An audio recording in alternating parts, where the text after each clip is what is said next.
arrived at the University of Missouri in 1967 after finishing a postdoc at Cornell and some degrees at Wisconsin and the University of Minnesota.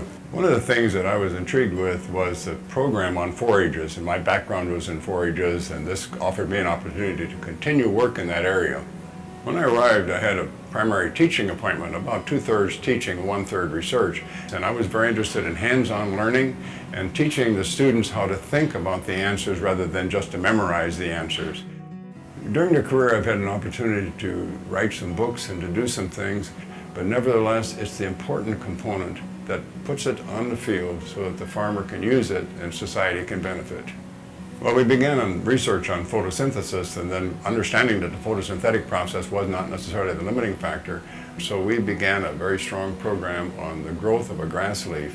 We emphasized the growth rate of the leaves. The leaves in a forage grass are the most important part for intercepting radiation, as well as they're the part that the animal eats. So now we can understand a lot better how we can manage that particular component of the grass plant.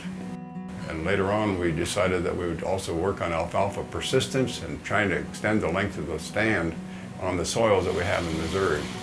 I could see the value of integrating a lot of the basic research that we had been studying into a systems approach where we could solve problems at an international level. In South Korea, the challenge was the rice production was exceeding their need, and they had to use alternatives for cropping systems.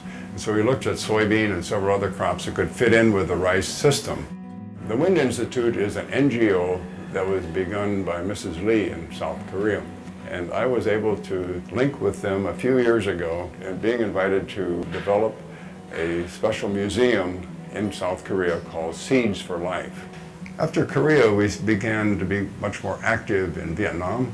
Vietnam was an emerging country. It also had interest in cropping systems, in particular food security. So at that place, we spent a lot of time looking at the breeding and the production and cropping systems based around rice. But we've also spent quite a bit of time in China, in Taiwan, in South Africa, in Kenya, Tanzania, and several countries in East Europe.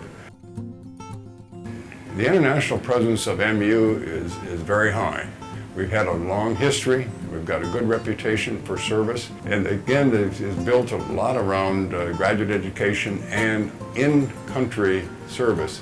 To me, the experience has been really rewarding and beyond what I ever expected. Growing up on a small farm in Iowa and wondering what your future would be, I never dreamed that I would be able to travel, to interact with the people around the world, and to have the impact that I've been able to have. And as I tell most people, I'm retired, but not tired.